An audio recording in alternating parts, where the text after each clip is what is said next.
Atos capítulo 8.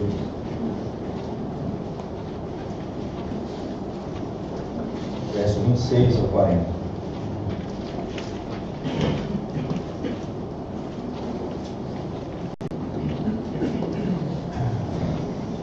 Atos 8, verso 26 a 40. Assim diz a palavra do Senhor. Um anjo do Senhor falou a Filipe, dizendo: dispõe-te e vai para o lado do sul, no caminho que desce de Jerusalém a Gaza. Este se acha deserto. Ele se levantou e foi. Eis que um etíope eunuco, alto oficial de Candace, rainha dos etíopes, o qual era superintendente de todo o seu tesouro, que viera adorar em Jerusalém, estava de volta e, assentado no seu carro, vinha lendo o profeta Isaías. Então disse o Espírito a Filipe: aproxima-te desse carro e acompanha-o. Correndo Filipe, ouviu ler o profeta Isaías e perguntou: compreendes o que vens lendo? Ele respondeu: como poderei entender, se alguém não me explicar? E convidou Filipe a subir e a sentar-se junto a ele. Ora, a passagem da Escritura que estava lendo era esta: foi levado como ovelha ao matadouro, e como um cordeiro mudo perante o seu tosqueador, assim ele não abria a boca. Na sua humilhação lhe negaram justiça. Quem lhe poderá descrever a geração? Porque da terra a sua vida é tirada. Então o eunuco disse a Filipe: peço-te que me expliques a quem se refere o profeta. Fala de si mesmo ou de algum outro? Então Filipe explicou, e começando por esta passagem da Escritura, anunciou-lhe a Jesus. Seguindo eles caminho fora, chegando a certo lugar onde havia água, disse o eunuco: eis aqui água, que impede que seja eu batizado? Filipe respondeu: é lícito, se creis de todo o coração. E respondendo ele disse: creio que Jesus Cristo é o Filho de Deus. Então mandou parar o carro. Ambos desceram a água e Filipe batizou o eunuco. Quando saíram da água, o Espírito do Senhor arrebatou a Filipe, não vendo mais o eunuco, e este foi seguindo o seu caminho, cheio de júbilo. Mas Filipe veio achar-se em Azoto, e passando além, evangelizava todas as cidades, até chegar a Cesareia. Amém. Vamos à presença de Deus na oração. Senhor, eis aqui tua santa e bendita palavra. Pedimos ao Senhor que venha desvendar os nossos olhos, para que a glória do Evangelho de Cristo se torne conhecida e percebida para a nossa salvação, conforto, restauração e encorajamento. Em nome de Jesus nós oramos. Amém, Senhor. Essa narrativa que nós acabamos de ler, capítulo 8, ela é parte integrante da sessão que começa especificamente com a morte de Estevão, no capítulo 7. Lembrando, recapitulando com os irmãos, no capítulo 7, Estevão, então, chamado por Deus, recebeu a imposição das mãos, ele e Filipe, que são os personagens que vão ser destacados no capítulo 8, especificamente. Eles juntamente com outros que eram chamados diáconos, ou melhor, que serviam à mesa da igreja e foram chamados pelos apóstolos, eleitos pela igreja e receberam a imposição das mãos dos apóstolos. Esses homens, então, foram destacados desses homens dois, Estevão e Filipe. Estevão teve um papel importante no capítulo 7, no seu longo discurso, em que ele traça a história do Antigo Testamento toda, até chegar em Salomão, dizendo a eles que a era do templo, o período do templo havia cessado. Isto é, o templo ia ser destruído e que agora o conceito não iria ser compreendido na perspectiva de que o santuário do Senhor ia se espalhar por toda a região e por toda a terra, desde a promessa do Senhor em Atos 1:8, que eles receberiam poder ao descer sobre eles o Espírito Santo, e eles seriam então testemunha de Jerusalém, Judéia, Samaria, até os confins da terra. Tendo esse conceito estabelecido, templo sido interpretado corretamente por Estevão, faz com que agora a porta se abra para a expansão do Evangelho pelo mundo. Consequentemente, Estevão vai ser morto, nós vamos ver isso no final do capítulo 7, e com a sua morte surge uma grande perseguição contra a igreja, e eles são dispersos por toda uma região, e eles então vão direto para a região de Samaria. Lembre-se, Judéia, Samaria, até os confins da terra. Então, antes de chegar aos extremos da terra, eles passam por duas etapas. Perceba que, primeiro no capítulo 8, há uma perseguição na igreja. No verso 4 ao 8, Filipe prega em Samaria. Há aquela história com Simão, o mágico. Depois, Pedro e João estão também em Samaria com os apóstolos, que foram lá olhar e perceber que o Espírito Santo, que havia descido em Atos 2, também havia descido sobre os samaritanos. Agora, como que uma conexão antes da saída para o mundo todo, há a conversão de um africano. Só que esse africano ainda não é caracterizado um gentio no extremo. Por que não é ainda? Perceba que o conceito do gentio vai ser dado depois da conversão de Saulo, no capítulo 9. Quando o capítulo 9 começa, Saulo vai ser Saulo, então, logo em seguida, nós vamos ter, na sequência, a conversão de Cornélio, no capítulo 10. E aí Cornélio vai ser a figura emblemática que aponta para a salvação, além dos limites da região de Jerusalém. Porque mesmo Samaria sendo metade do caminho, isto é, Samaria sendo uma parte gentil, mas uma parte da história do Antigo Testamento, porque eles se apartaram de Israel, ainda não era completamente uma nação fora dos parâmetros ou fora dos limites. Então, antes que fosse feito esse traçado, esse limite fosse quebrado, certo? Essa região fosse tirada, e agora eles pudessem avançar pelo mundo, vem a história de Filipe com eunuco. Ora, por que ela é uma história interessante?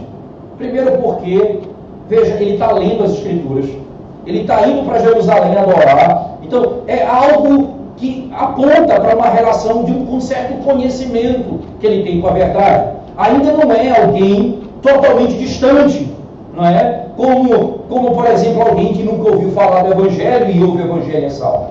Ele está lendo a Escritura. Ele foi a Jerusalém adorar. Mas há um problema muito sério, não é? Qual o problema? Veja só, perceba que eunuco, por ser eunuco, ele trabalhava cuidando do tesouro, né? E é interessante que no versículo 27 há uma descrição dele. Ele é um etíope eunuco, então africano, eunuco, alto oficial de Candace, rainha dos etíopes. Os historiadores dizem que Candace não é necessariamente uma pessoa, mas uma linhagem. Então, não é necessariamente um indivíduo, é como Dário, não é? Dario.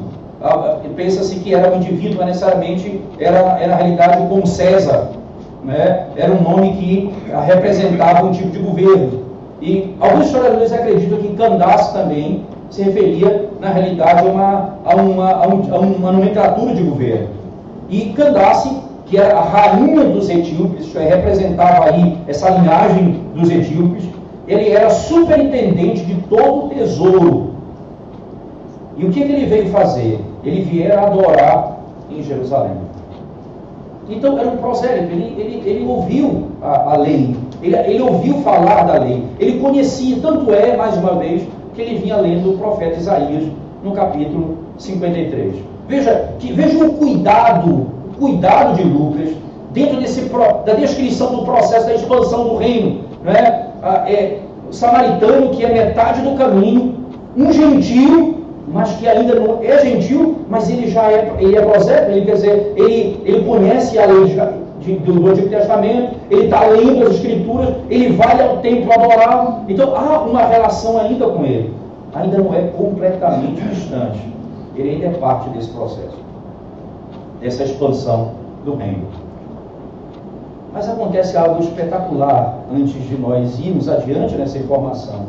O espetacular é que um anjo do Senhor falou a Filipe, dizendo: dispõe-te e vai para o lado do sul, no caminho que desce de Jerusalém a Gaza. De Jerusalém a Gaza. Este se acha deserto. Ele se levantou e foi. Que privilégio, não é? Veja, diz a Escritura Sagrada que os anjos desejariam proclamar o Evangelho. Mas não foi dado a eles esse privilégio. Foi dado à igreja do Senhor. O anjo, como diz o autor da carta aos Hebreus, os anjos, eles são ministros de Deus, que vêm para servir o povo de Deus. E ele, o que ele vai fazer? Ele vai dizer a Filipe você precisa ir para um determinado lugar no seu Evangelho. Eu não posso ir. Você vai falar o Evangelho, ele vai ser pregado, né? Vai ser proclamado, e o anjo do Senhor vai guiar a igreja do Senhor. Perceba que esse é o papel dos anjos revelados na Escritura Sagrada. Os anjos eleitos de Deus, como diz Paulo a Timóteo, né? Eles são aqueles que são ministros de Deus para servir a igreja do Senhor, para servir o povo de Deus. E eles então protegem os anjos do Senhor, acampam ao redor daqueles que o temem e os guarda, diz a Escritura Sagrada. Os anjos do Senhor são aqueles mensageiros de Deus enviados para poder guiar e cuidar da sua igreja. Por isso, não se pode adorar anjo. Veja, quando João, depois de ouvir a revelação do anjo do Senhor, lá em Apocalipse, o próprio João se ajoelha diante dele e quer adorá-lo. Ele diz: levanta, adora apenas ao Senhor. Não foi dado a ele, eu sou um servo como você, eu fui enviado por Deus para poder lhe servir. Mas ele não tem autoridade, não foi dada a ele a autoridade de pregar o Evangelho. Autoridade essa escassa e não usada com tanta força e poder pela igreja.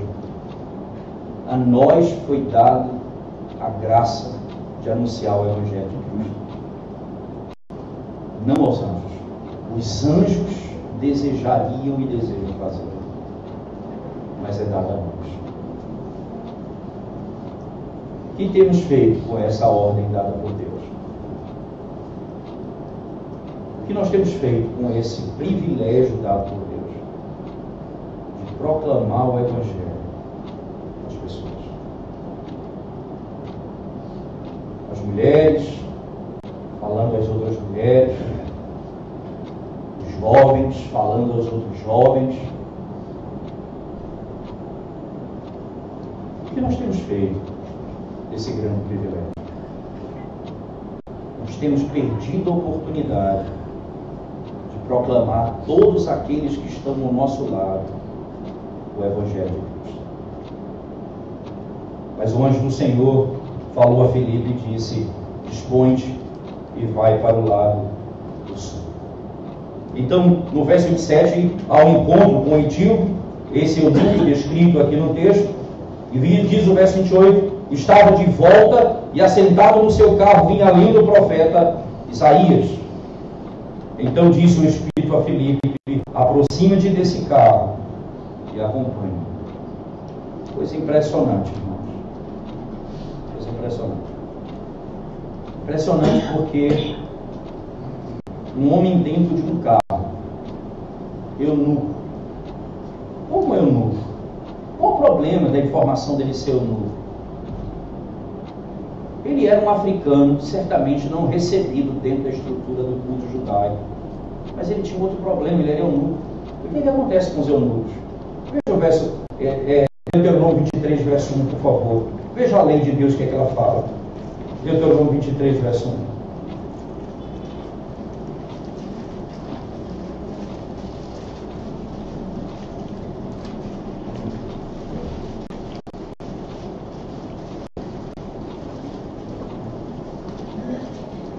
Aquele a quem forem trilhados os testículos ou cortado o membro viril, não entrará na Assembleia do Senhor. Ele por natureza, ele não poderia entrar na Assembleia do Senhor. Veja, ele era rejeitado de todas as formas. Ele era um gentil e agora um eunuco. Mas ele foi ao templo adorar, e essa é uma questão intrigante, não é? Mas certamente ele ficava do lado de fora, ele não tinha acesso ao templo do Senhor. Distante, rejeitado por sua estrutura. E o Espírito de Deus manda Filipe naquela carruagem. Tem um eleito. Que coisa impressionante isso. Você imaginar Deus dizendo: dispõe o teu coração, acompanha essa carruagem. Certamente você vai pregar a um homem que é rejeitado por sua nação, por ser um homem estrangeiro e rejeitado pela sua situação física. Ele é um.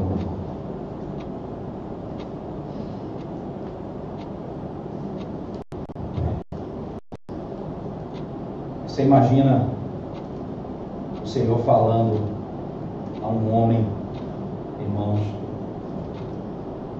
dentro da sua vida pregressa,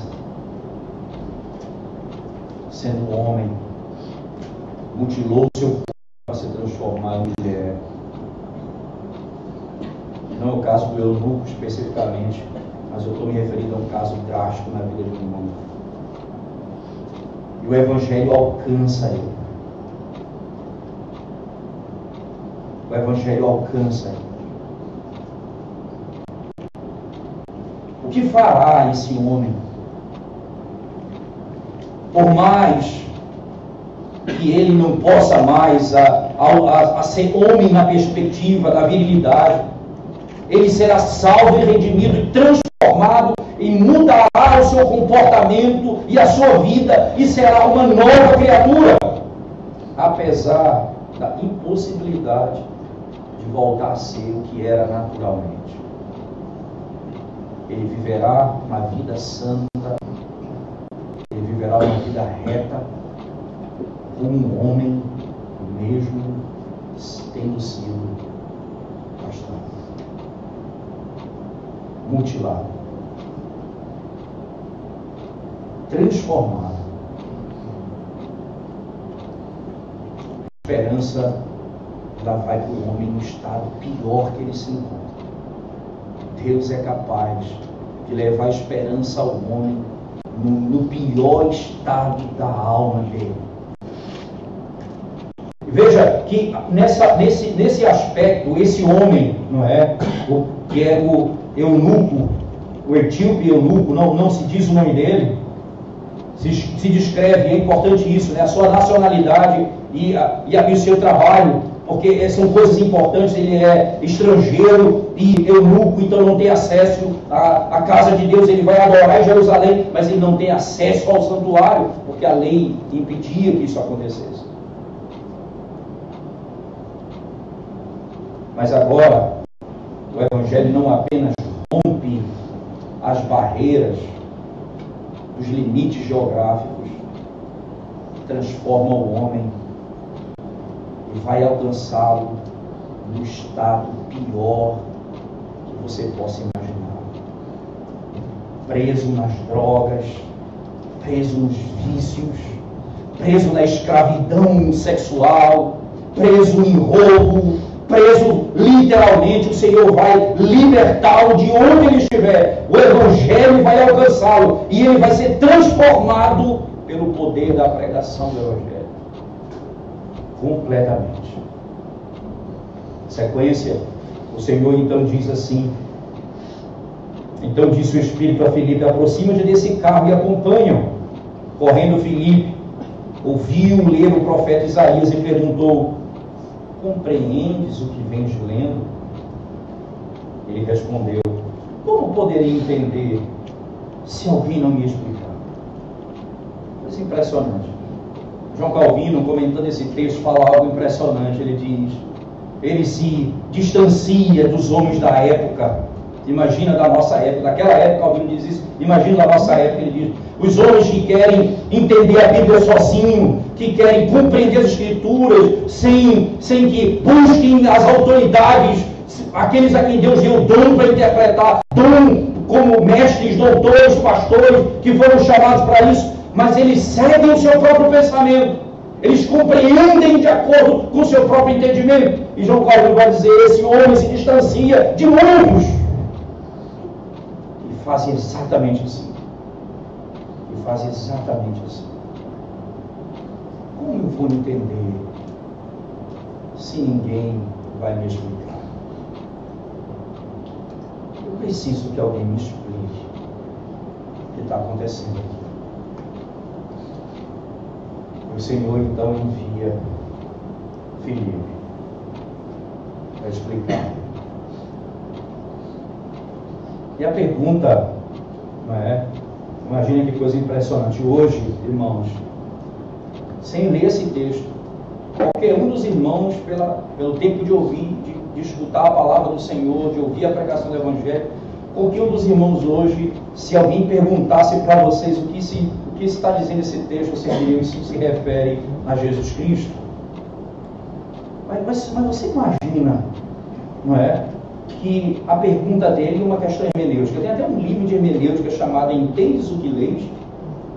Até publicado se não me engano, pela Vida Nova. Esse livro, o título do livro é essa frase: Entendes o que leis? Aquilo que você está lendo, você consegue compreender? E ele passa então a explicar hermeneuticamente como interpretar as Escrituras Sagradas. Tem muita coisa boa nesse livro, tem outras que não são tão boas. Ele não é tão fiel como a Filipe, não é? Mas tem coisa boa nesse livro também. Mas nesse aspecto, a pergunta que ele faz tem a resposta. Ele passa a interpretar o texto. E como é que ele interpreta o texto?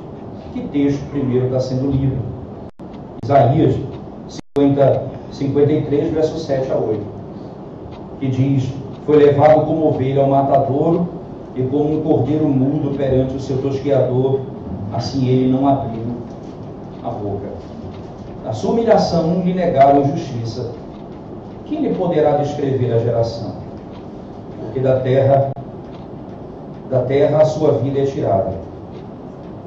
Então disse o eunuco disse a Filipe: peço-te que me expliques a quem se refere. A quem se refere o profeta? Fala de si mesmo ou de algum outro? Você imagina um cristão no primeiro século. Os judeus, até hoje, eles interpretam Isaías 53 como se referindo a Israel, a nação de Israel. O servo sofredor para o judeu é a nação de Israel, não o Messias, não Cristo. Porque o Messias a que eles esperam é o Messias glorioso, que vai se assentar no trono e vai julgar as nações, e que ao assentar-se no trono vai destruir o reino, o Império Romano. Jamais eles compreenderiam esse texto associando esse texto ao Messias. Então, de quem ele está falando? É dele mesmo ou de outra pessoa? Veja, a questão que ele levanta é essa: que pessoa é essa? É um indivíduo ou é uma nação? A resposta, Filipe explicou, disse: veja que coisa impressionante. Começando por essa passagem. Veja, Filipe não se detém nessa passagem, né? Ele começa a passagem. começando por essa passagem da Escritura, anunciou-lhe a Jesus. Sabe, irmãos, esse é o princípio estabelecido pelo próprio Cristo em Lucas 24. Começando pelos profetas, pela lei, pelos profetas e os salmos, ele passou a explicar para eles acerca dele mesmo em toda a Escritura Sagrada. O que o Filipe está fazendo foi ensinado por Cristo, e o Espírito Santo conduz a mesma interpretação. Se refere a Cristo. Começando nesse texto, ele passa a pregar o Evangelho. Ele passa a pregar o Evangelho. Por que Filipe, irmãos, não fala, por exemplo, simplesmente dos benefícios do Evangelho? Essa é uma confusão que normalmente nós fazemos. Nós confundimos benefício do Evangelho com o próprio Evangelho. Por exemplo, justificação, santificação, glorificação, não é o Evangelho. Isso é benefício do Evangelho. O Evangelho é o Cristo que veio ao mundo, historicamente nasceu nesse mundo, filho de mulher, debaixo da lei, que cumpriu toda a lei, que morreu por fidelidade, foi morto, sepultado, ao terceiro dia ressuscitou entre os mortos e foi levado ao céu. O Evangelho é a obra da redenção. Nós confundimos com o resultado da redenção. Consequentemente, veja que eu posso pregar o resultado do Evangelho, mas não pregar o Evangelho. Esse é um grande problema dos nossos dias. O que Filipe está fazendo aqui é, ele prega a Jesus Cristo. Ele anuncia o Evangelho. Ele passa a falar do Evangelho. Exatamente o que os apóstolos fazem. Outra coisa importante, que é fundamental também na própria pregação da palavra, é você entender que ele não vai falar daquilo que Cristo, pelo Espírito, fez na igreja. Ora, aconteceu conosco, veio o Espírito Santo sobre nós, então muitos milagres foram feitos, curas extraordinárias. Nada disso ele foi anunciar. Ele passa, a partir do texto, ele passa a falar de Cristo. Simples assim. Poderosamente, essa é a verdade que salva o homem. Porque nós começamos a anunciar também o que Deus fez conosco como base da pregação do Evangelho. E esse é um equívoco na pregação. Porque o que salva o homem não é o que Deus em Cristo fez, ou o que Deus fez por mim. O que salva o homem é o que Deus fez em Cristo por mim. O que salva o indivíduo é a obra do Evangelho, não é o que aconteceu comigo. Não é porque aconteceu comigo que vai acontecer com você. É porque Cristo veio ao mundo e deu a vida por mim e por você. É que nós podemos pregar o Evangelho. Os apóstolos não anunciam esses testemunhos, eles anunciam Cristo. Começando pelo profeta Isaías. Ora, eu não estou dizendo que não há espaço na igreja para falarmos do que Deus tem feito na nossa vida. Não estou em hipótese alguma dizendo isso. Eu estou apenas dizendo que quando nós falamos em pregar o Evangelho, nós não estamos falando de testemunho pessoal. Nós estamos falando do que Deus fez em Cristo para salvar o mundo do pecado. Esse é o Evangelho de Cristo. Certamente há espaço para falarmos sobre o que Deus tem feito na nossa vida. O contraste, não é? Perceba que há uma relação interessante, não é, notada, porque na sequência, no verso 36, seguindo eles caminho fora, chegando a certo lugar onde havia água, disse o eunuco: eis aqui água, que impede que eu seja batizado? E a pergunta dele, a água está aqui, eu quero ser batizado. O que me impede disso? Havia o conceito do batismo, mas ele então se volta, porque o batismo não é algo que vai me redimir, não é algo que vai me salvar. Perceba, você não vai ser batizado para ser salvo. O batismo não vai redimir você do pecado. E muitos cristãos têm essa visão equivocada, fruto ainda do catolicismo impregnado na sua mente, de que o batismo por si só é regenerador, pode salvar você. E ele pergunta, está aqui a água, por que eu não posso ser batizado? E veja o que ele vai dizer, meu irmão. Ora, Filipe respondeu, é lícito se crês de todo o coração. Você crê de todo o coração? Perceba aqui, o que ele está contrapondo aqui é o que aconteceu no capítulo 8, no verso 9 até o verso 13, com Simão mágico, que creu no Senhor, mas não de todo o coração. Quando chegou no momento em que ele começou a entender que o Evangelho era fonte de lucro, e ele então foi rejeitado e foi tratado de maneira dura pelo apóstolo, por causa do seu pecado, diferentemente do eunuco. Ele diz, você crê de todo o coração? Ele creu no Senhor. Mas ele creu em quê? Veja as palavras. Creio que Jesus Cristo é o Filho de Deus. Irmãos, o mesmo Espírito que revelou a Pedro lá em Mateus 16, revelou a mim. O que dizem os homens que eu sou? Jesus perguntou. Eles dizem que tu és um dos profetas, Jeremias, Elias. Eles dizem que tu és um dos profetas. E vocês, o que dizem que eu sou? Tu és o Cristo, Filho do Deus vivo. Pedro, não foi carne nem sangue quem tu revelou, mas o meu Pai que está nos céus. Veja a declaração de fé do eunuco. Sim, eu creio que Jesus Cristo é o Filho de Deus. Sim, eu creio que Ele é o Messias prometido. Sim, eu creio que Ele é o Filho do Deus Altíssimo. Sim, eu creio nele. E isso, veja, ele está falando daquele texto de Isaías 53, que fala do seu sofrimento, da sua morte e da sua humilhação para a nossa salvação. Ele é homem, mas ele é Filho de Deus. O Evangelho pregado pelo poder do Espírito produziu verdadeira salvação. Ele creu na palavra.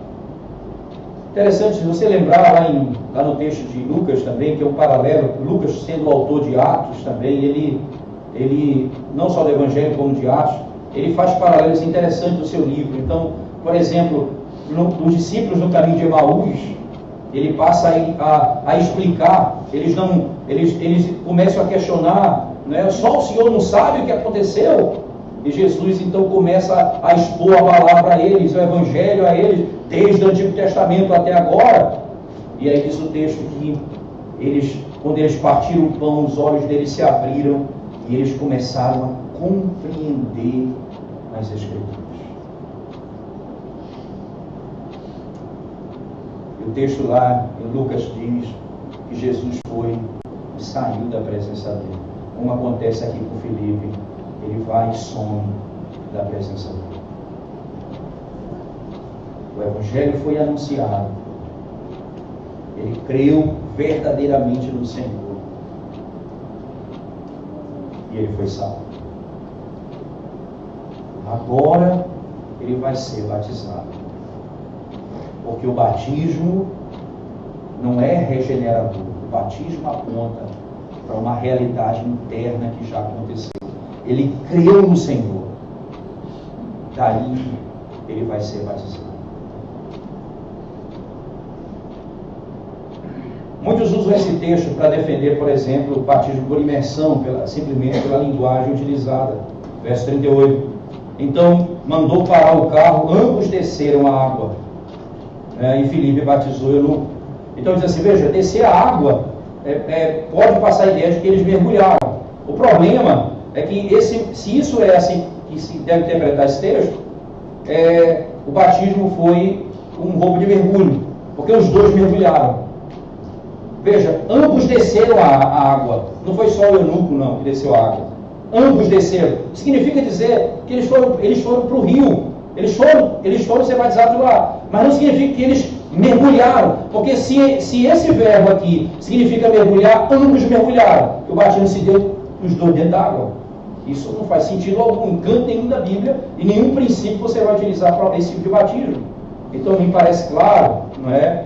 Como os quadros da época apontam, que do batismo do eunuco, que eles entraram realmente no rio e ele foi e colocou água sobre a sua cabeça. Alguns manuscritos até chegam a colocar, algumas Bíblias até traduzem dessa outra forma, e que naquele momento veio sobre ele o Espírito Santo, e apontando exatamente para o aspecto de que veio sobre ele naquela hora o Espírito de Deus. E esse ato de vir sobre ele exatamente aponta para esse aspecto de que foi derramado na sua cabeça o Espírito Santo no momento do batismo.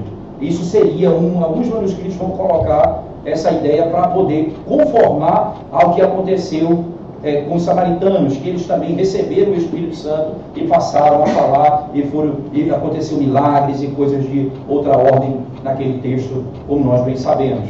Bem, mas isso alguns manuscritos colocam, mas outros não colocam. Então fica difícil a gente poder avaliar isso com muita clareza. Entretanto, o texto é claro ao dizer que o Senhor desceu, que Filipe desceu com ele para o rio e lá ele o batizou. Ele o batizou. Quando saiu da água, o Espírito do Senhor o arrebatou. O Espírito do Senhor o levou. O tirou dali. Quando nós pensamos exatamente num texto e na maneira como isso ocorreu com um indivíduo que é completamente estranho à fé, mesmo lendo as Escrituras, eunuco e africano, quer dizer, estrangeiro por natureza, ele não pertencia ao povo de Deus. Agora, o novo Israel é feito não por aspectos externos, mas por crer no nome do Senhor Jesus e ser salvo. O novo Israel é feito assim. E as promessas do Senhor, irmãos, elas são importantes para nós entendermos como isso acontece na própria revelação bíblica. Queria rapidamente convidar os irmãos a abrirem as Escrituras Sagradas em alguns textos. Isaías, capítulo 56, verso 3 a 7. Veja o que diz a Escritura Sagrada sobre a promessa de Deus acerca da salvação dos gentios e como ele está contemplado ali nesse texto. Isaías 56, verso 3 ao verso 7. Diz assim, veja que o título é a vocação dos gentios. Verso 3 ao 7 diz assim: não fale o estrangeiro que se houver chegado ao Senhor, dizendo, o Senhor com efeito me separará do seu povo, nem tampouco diga o eunuco, eis que eu sou uma árvore seca, porque assim diz o Senhor, aos eunucos que guardam os meus sábados, escolhem aquilo que me agrada e abraçam a minha aliança, darei na minha casa e dentro dos meus muros um memorial e um nome melhor do que filhos e filhas, um nome eterno darei a cada um deles, que nunca se apagará. Aos estrangeiros que se chegam ao Senhor, para o servirem e para o amarem o nome do Senhor, sendo deste modo servos seus. Sim, todos que guardam o sábado, não o profanando, e abraçam a minha aliança. E o Senhor, não diga porque você é eunuco, que você é uma árvore seca, porque eu te darei um nome eterno. Essa é exatamente a expressão utilizada pelo Senhor. Mas ainda, se nós pegarmos aí, existe o próprio Salmo, o salmista descreve de maneira muito bonita essa verdade. Queria que você acompanhasse comigo.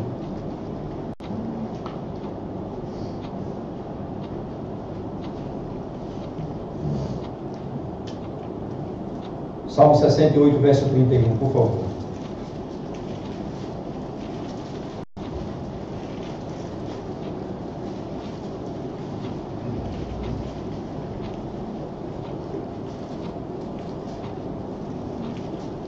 Príncipes vêm do Egito. A Etiópia corre a estender mãos cheias para Deus. Príncipes vêm do Egito. A Etiópia corre a estender mãos cheias para Deus. No Salmo 87, verso 3 e 4, por favor. Salmo 87, verso 3 e 4.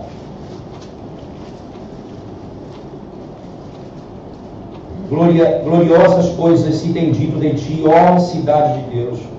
Dentre os que me conhecem, farei menção de Raabe e da Babilônia.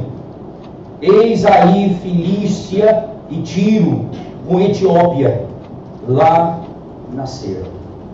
Eis aí, e ele faz a menção, a Etiópia, de onde vem aquele eunuco.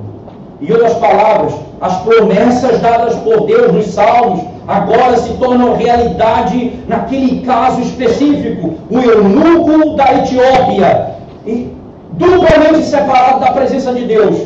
Agora ele diz, como eu e você, nós falamos juntos, tu és o Cristo, o Filho de Deus. E o mesmo batismo ele recebeu, e recebeu do mesmo Espírito que eu e você recebemos. Certamente, aqui naquele texto, naquele momento, o Senhor está afirmando a salvação, ela agora alcançará os limites, não apenas da Palestina, mas os limites da terra. O Evangelho será proclamado em toda a terra. Quando encerra a narrativa de Atos, nesse texto especificamente, o texto diz assim: quando saíram da água, o Espírito do Senhor arrebatou a Filipe, não vendo mais o eunuco. Ele sai da presença dele. E este foi seguindo o seu caminho, cheio de júbilo, cheio de alegria. Ainda eunuco, e não podia reverter mais esse quadro, mas cheio de alegria.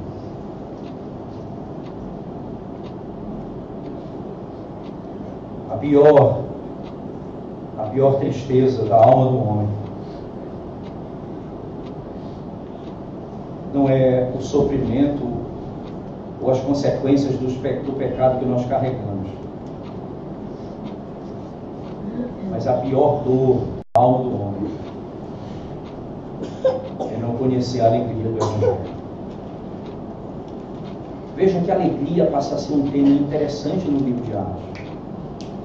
Se você só voltar um pouquinho comigo no mesmo capítulo, por favor. Quando Filipe prega em Samaria, verso 8: e houve grande alegria naquela cidade. Agora ele diz: ele foi no seu caminho cheio de júbilo, cheio de alegria. Alegria que excede todo entendimento. Alegria que ultrapassa toda a dor. Alegria que só pode experimentar aquele que conheceu o Cristo, o Filho de Deus. Alegria que ninguém pode ter nessa vida. Diz o Senhor: eu vos deixo a minha paz. A minha paz não é como a paz do mundo. Não, eu vos deixo a minha paz. A alegria de saber que agora nós somos recebidos no santuário do Senhor. Ele foi para Jerusalém para adorar, mas não podia entrar. Agora Ele não só entra no santuário de Jerusalém, como agora em Cristo ele está no Santo dos Santos, assentado com o Senhor nas regiões celestiais. Que alegria maior o homem pode querer nessa vida? Os meus pecados foram perdoados. Eu conheci aquele que deu a vida por mim. E o Senhor me revelou a verdade mais extraordinária que o homem pode conhecer. O seu Filho, o Filho do Deus Altíssimo.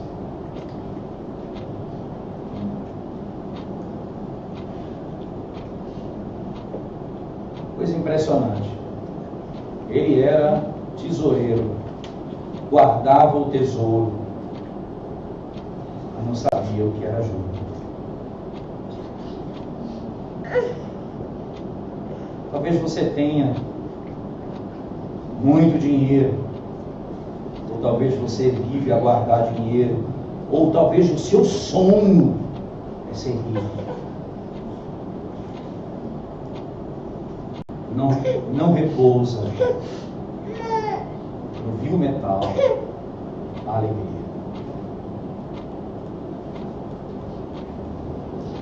Ele trabalhava para a rainha. Ele tinha aos seus pés tudo o que ele poderia imaginar. Por ser servo fiel, um homem que cuida do tesouro, é um homem fiel. E ele poderia ter tantos benefícios. Mas o texto se importa em dizer que ele saiu cheio de júbilo. Sabe por quê, irmão?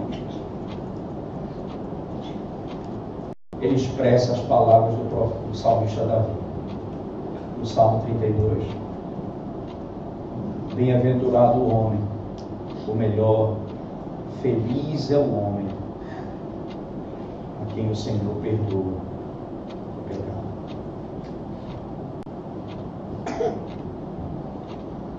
Eu estou livre.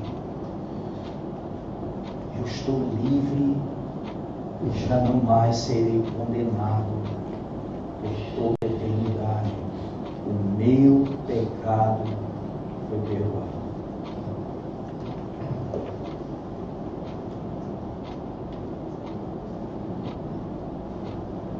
Davi era rei.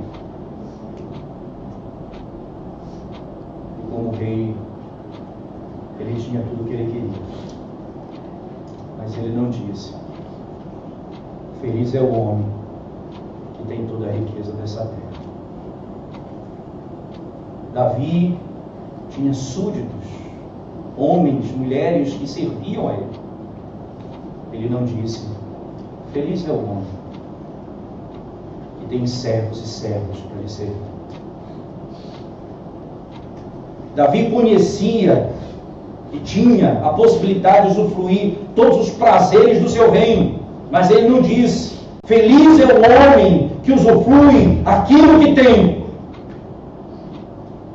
Ele disse: feliz é o homem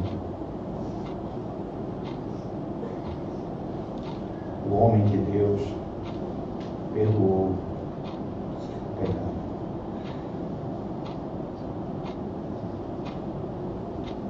Aquele eunuco saiu jubiloso, porque certamente os seus pecados foram perdoados. Eu conheci o Filho de Deus. Você, jovem, que busca nessa sua vida alegria e prazer, talvez você pense que você precisa nessa vida é fazer sua faculdade, concluir seu curso, é ter um bom emprego, casar, ter filhos. Você talvez pense que esse é o objetivo da sua vida. Isso é o que você busca, esse é o que vai dar prazer para você.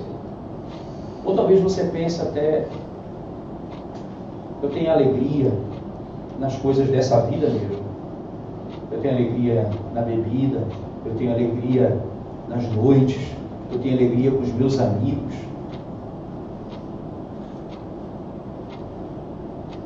Você não sabe o que é alegria.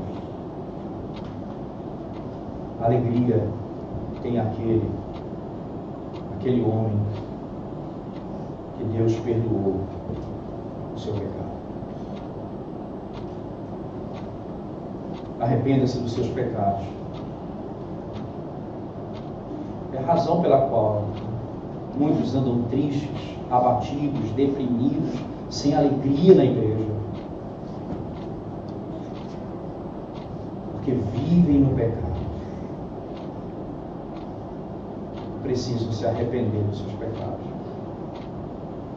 Quando o Senhor perdoa o nosso pecado,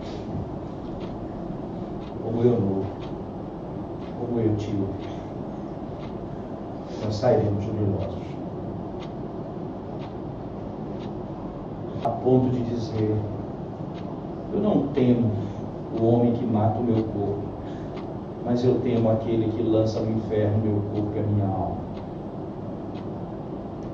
Meu temor, eu temo ao meu Deus, não temo a homens. Porque o máximo que as pessoas podem fazer para mim é matar, é tirar a minha vida, mas o meu Deus me deu a vida eterna. Aí os apóstolos falarem abertamente: importa obedecer a Deus do que a homens, porque eles tinham recebido do Senhor o bem mais precioso, os seus pecados foram perdoados.